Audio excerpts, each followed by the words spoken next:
same time that I am heading out for my evening hunt. 120 miles to the east, Corey Detterman is zeroing in on the mature buck he has been hunting all season.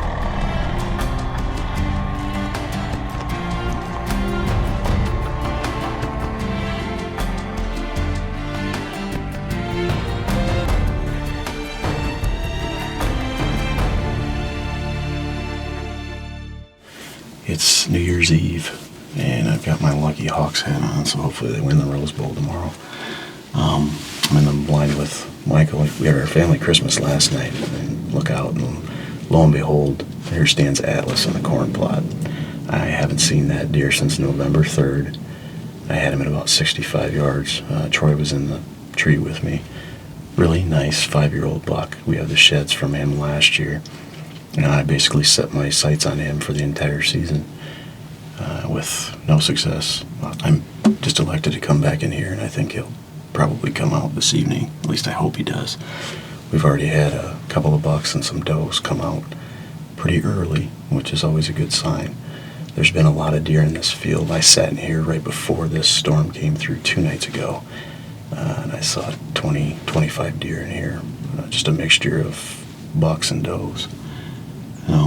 I'm hopeful that, first off, I'm glad he's still alive, but I'm hopeful that tonight would be the night that I could finally put a tag on this deer. I know I've set my own personal best as far as numbers of sits for this season, and it'd just be really, really nice to finally grab a hold of this deer. He's been real elusive, and I know he's a 5-year-old, so I'm hoping that tonight is the night.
Get the camera on. Get the camera on. That's our boy. Where's he at? There. Yeah.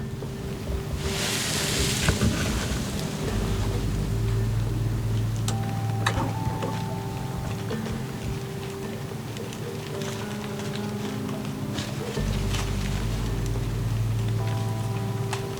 Looking right back at us. Turn that. Deer's gonna really try to make me earn this. If I get a shot.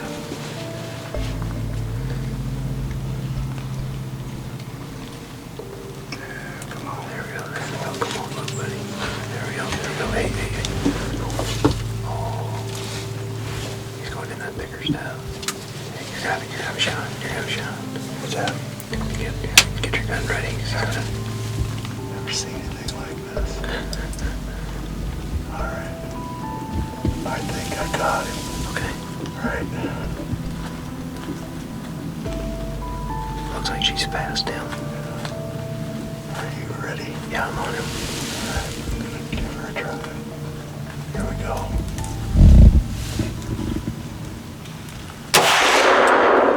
You got him. He jumped. He jumped. Can't spot him. I don't know. I lost him. I lost him to him, but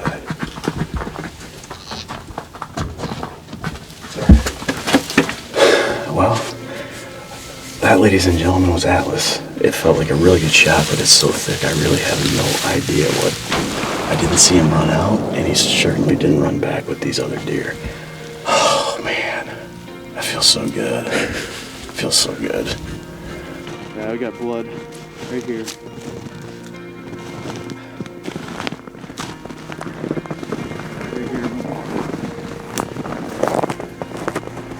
Real good blood. Oh, buddy. Oh, jeez. Look at that dude. Well, this is the conclusion of my 2015 season. This is a deer we were calling Atlas. He's a very old, mature deer. Big flat head on him, just a beautiful deer. I've had more sits than I've ever sat in my entire life that I've been hunting, and it was all because I was going after this deer, just this one deer.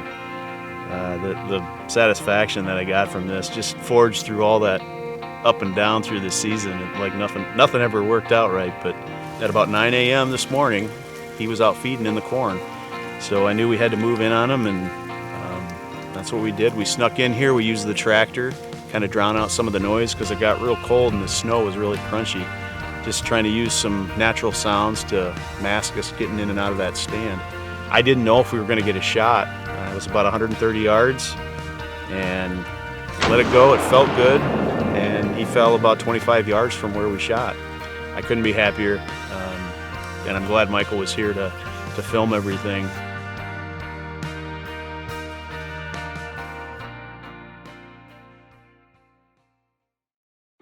Muddy lineman's rope is a must-have when you're hanging tree stands. It's not only going to keep you safe and keep you from falling out of the tree, but it also allows you to use both hands while you're hanging your stands. So this is one thing we're never going to leave the truck without, and it makes hanging stands a breeze. We deal with string jumping all the time when hunting whitetails. There's really only two ways to beat it. Well, three ways. You can aim low, but also it helps to have a fast bow that gets the arrow there quick, but is also quiet. And those are two features that we really love from our Hoyt bows. Hunting whitetails in the late season, especially around a food plot, can be a real challenge. You've got a lot of eyes and ears and noses to fool, and Ozonics ozone technology can be a real game changer in this situation. On this particular evening, at one point or another, I had deer in every direction of the stand. Not one of them lifted their nose. By the end of the evening, the plot had filled up with deer, and I was able to fill a tag. And it proved to me that the Ozonics is a game changer when it comes to fooling a whitetail's nose.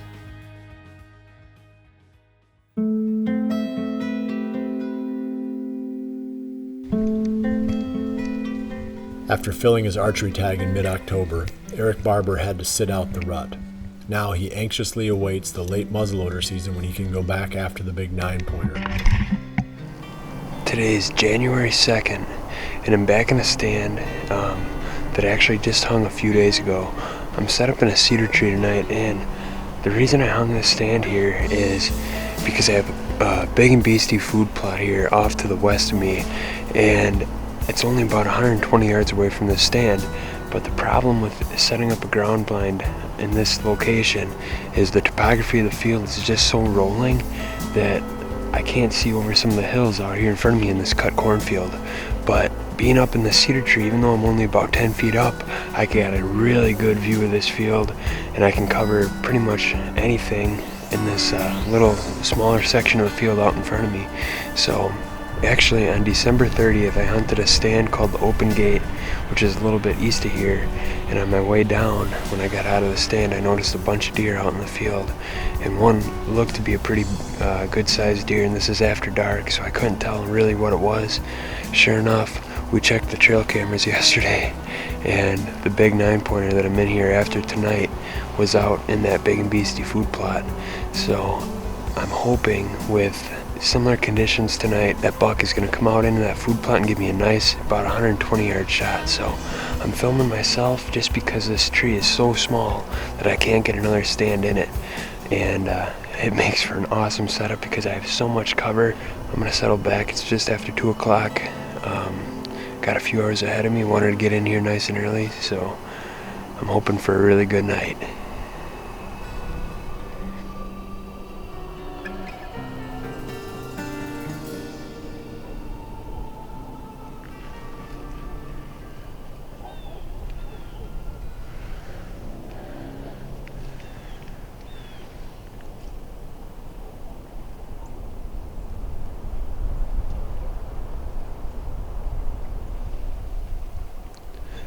The does have been feeding out in that big and beastie for about a half hour now, and they keep looking behind them into that draw. That's actually the direction that that buck enters the food plot from, so things are looking good. It's still plenty early. We might see him tonight.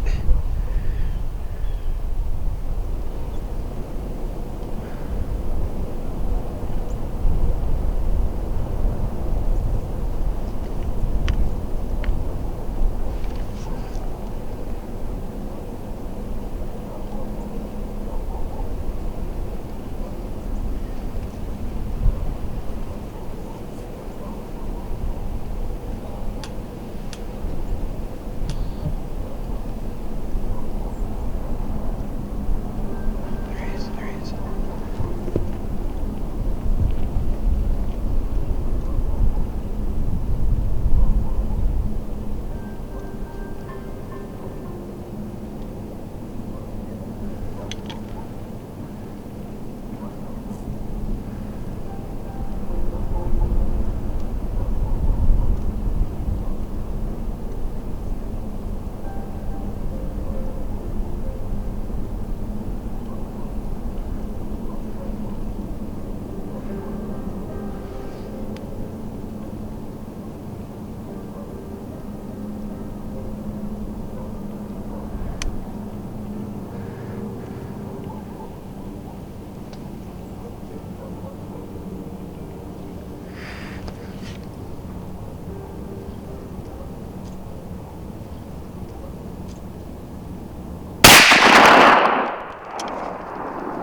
Got him.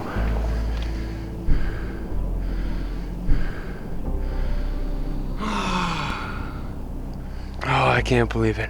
I think I just shot that big 9 that I was after. The shot looked good, it felt good. It was about 130 yards. I felt rock solid. I don't have a rest up here, but I shot and I saw a mule kick, and I sure think I got him. He sure acted like he got hit. I'm gonna have to watch the footage back. I'm in here filming myself, so it's hard to really get a good idea what happened.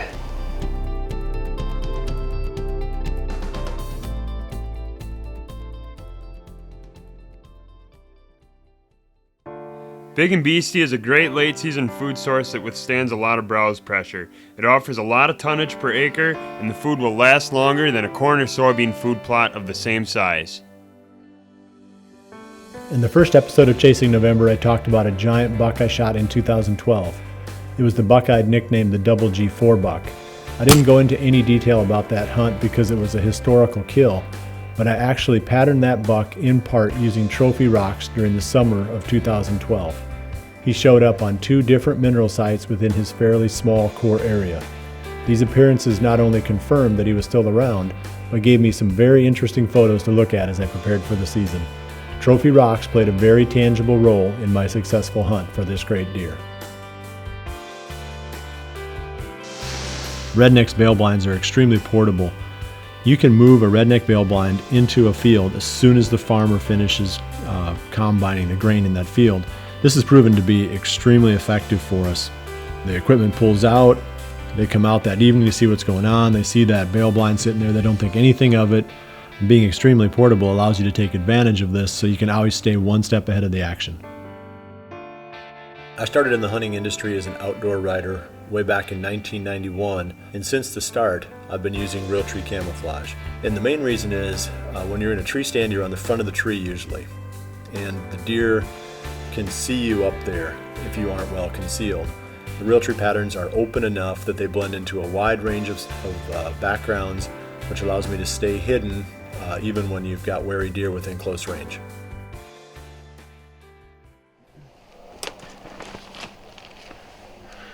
All right, it's been, I'd say about a half hour since I shot at that buck. And John came here, he's running the camera right now. We brought the 4-wheeler, and we're gonna watch back the footage one more time. We're at least gonna walk up to where I shot at the deer, see what we have for sign from there, and just take it from there. So keeping our fingers crossed. I'm pretty sure I see blood on the side of the ridge from here. So if I do, that's a good sign.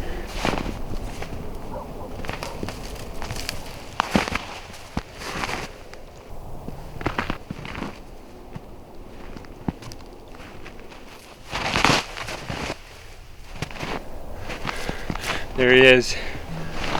Yes.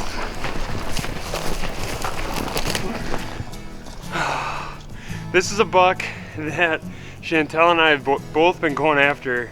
It couldn't have worked out any better. I can't believe it. This just caps off what's been an unbelievable season for me. So I couldn't be more thankful and more blessed to have been able to get this deer on the ground tonight.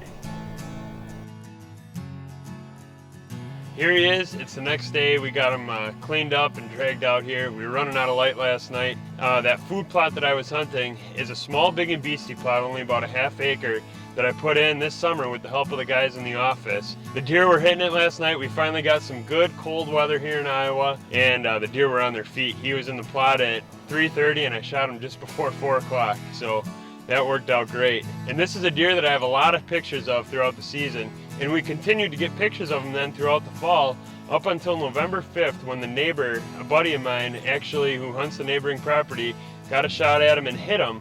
He hit him high and forward. Obviously they weren't able to recover the deer. I started getting pictures of him not too long after that. And even with this deer being so daylight active before him getting shot, he did go nocturnal for about a week. After that, he started showing more daylight activity, and that's something that a lot of people are always wondering. What does a deer do after it's missed, shot at, spooked, or in this case, actually hit? I killed this deer maybe not even a half mile from where the neighbor hit him. That just goes to show you that even though you might bump a deer, you might spook it, you're not going to completely throw it out of its home range. This deer was a homebody. He lived here on this property all throughout the deer season, and finally surfaced actually in daylight on December 30th. So I thought I missed my one opportunity at him and waited for more good conditions, which I got last night.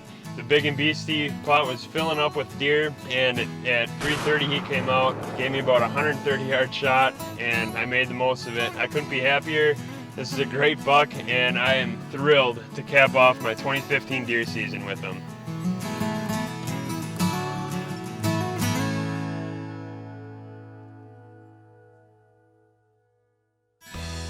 A lot of the sponsors that we use on Chasing November and Midwest Whitetail are products that I've used for a long time and believe in. A major one of these is the Scott releases. I started shooting Scott back in 1990. They've never let me down, they're super reliable, and I think that's the most important thing that a release aid can do. And you can definitely trust a Scott to work every time. The Cabela's Legacy Pro Fleece is an economically priced jacket, pants, and vest system. I like to wear it throughout the rut, but especially on late season hunts. It has a windproof liner that prevents that cold late season wind from ripping through your jacket and making you cold, which allows you to spend more time in the tree stand. Fuse Helix microsights permit easy adjustment without the use of Allen wrenches. Even though you turn the knob to move the sight body, it stays firmly in touch with the sight extension bar the entire time, so you never need to lock it down. With this feature, you can quickly adjust the position of your sight pins when you're sighting in your bow. During the midsummer, we use these muddy climbing sticks all the time when we're out scouting. They're lightweight, easy to pack. We just bring a group of 4 of them in here, scale up the tree. That way we can scout out all of our trees for our tree stands for the upcoming fall, and then we come right back in with the same set of sticks, zip right up the tree, ready to kill them. Muddy climbing sticks, very easy tool to use, especially for those of you hunting public land.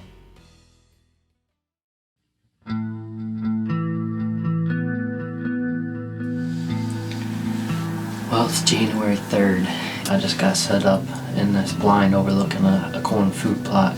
I'm expecting good things. I'm expecting to see a lot of deer. It's just a matter of whether or not they come in bow range. It's probably 130 yards or so to the tree line where most of the deer come out. That just means that it's going to take a little bit for them to work down this way. We'll see. I know there's a couple good deer in here that I would take a crack at, so I'm expecting good things tonight, and it's going to be a fun evening to at least see a lot of deer.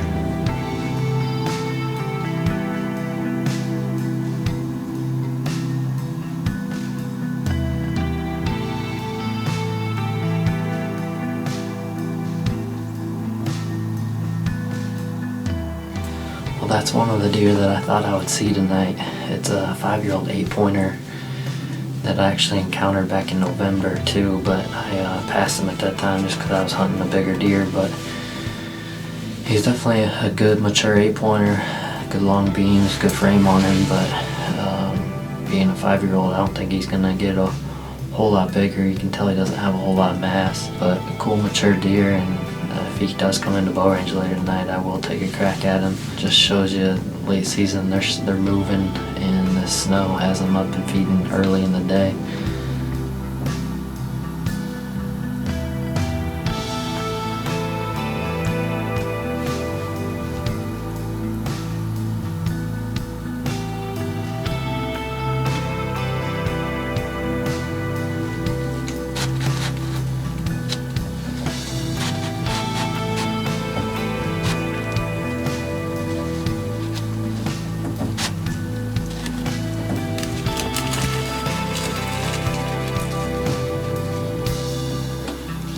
Well, this is my second encounter with the buck I call Callie.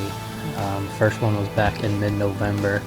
There are a couple reasons that I wasn't able to make this hunt work. One, I was just in a tough blind to be self-filming. The second reason, in the back of my mind, I wasn't 100% sure that this deer was for sure 5 or older. And since this was after gun season, so close to the deer making it through season, I was a little more picky and didn't force a shot without really good footage.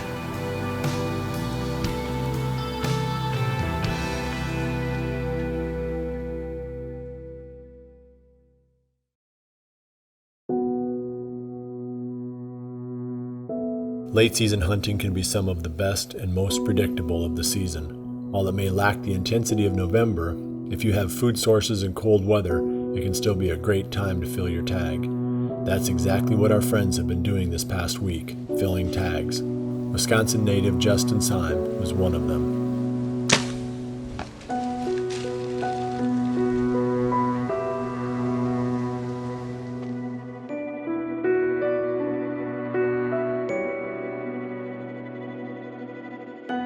In Missouri, Hope Wolf and her father Corey enjoy an evening they will remember forever.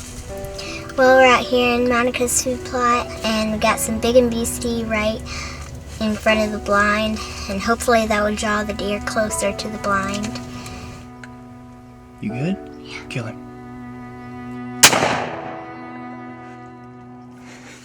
You don't have to cry. It was so exciting. I'm so excited though. Oh. There are 5 days left in my season now. The clock is ticking down. I have the sick feeling that always comes when I realize an entire year of work and anticipation is about to end. Though I have no sense that my final days will be rewarded, I can still watch and learn. With little hope for the current season, I can always hope for the next, when I will once again be chasing November.